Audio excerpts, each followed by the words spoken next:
Bạn số đây bong bóng nàyคือสำหรับบองบอลได้จองได้เลยในតំបន់ទេសចរណ៍ដែលមានដូចជាទឹកធ្លាក់មកលើសំឡេងទឹកធ្លាក់មកយ៉ាងពីរោះ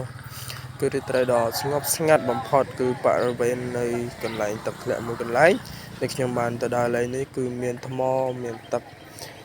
នៅខែហ្នឹងគឺទឹករៀងល្អក់ទៅឲ្យបងប្អូនទាំងអស់គ្នាដោយសារតែទឹករិញអញ្ចឹងណានេះសិតតែថ្ម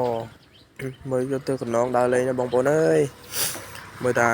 ទេសភាពទៅដឹងហើយថាតំណងដើរលេងប៉ុណ្ណាអញ្ចឹងណាក៏មានទឹកធ្លាក់មានព្រៃភ្នំទេសភាពអូនិយាយទៅគឺអែមហ្មងបងប្អូនចង់លេងទឹកចង់អីគឺអាចលេងបានអញ្ចឹងណាមើលទឹកបើសិនជាខែផ្សារខែទឹកឡើងវិញបងប្អូនទឹកកន្លែងហ្នឹងគឺថ្លាហ្មងមុជមុជលេងពេញហ្នឹងដើរលេងហើយសិតតែថ្មសិតតែអីចឹងណានេះគឺខ្ញុំថតពីទេសភាពនៅជុំវិញកន្លែងអូហ្នឹងបងប្អូនអូហ្នឹងគឺធំមកវែងឆ្ងាយដែរអូហ្នឹងនេះក៏ខ្ញុំថតនៅគៀនអីចឹងណាបងប្អូនកន្លែងដែលយើងលេងហើយសម្រាប់អ្នកដែលចង់ទៅលេងនៅកន្លែងហ្នឹងបងប្អូនទាំងអស់គ្នាគឺគេស្រួលរកមែនតើនៅកន្លែងហ្នឹងណែមើលទេសភាពបងប្អូនអើយមានថ្មមានទឹកហូរអ្នកដែលស្មុគស្មាញខ្លាំងណានាំគ្នាទៅដល់លេងនៅកន្លែងហ្នឹងទៅដឹងលយមកបងប្អូនហើយ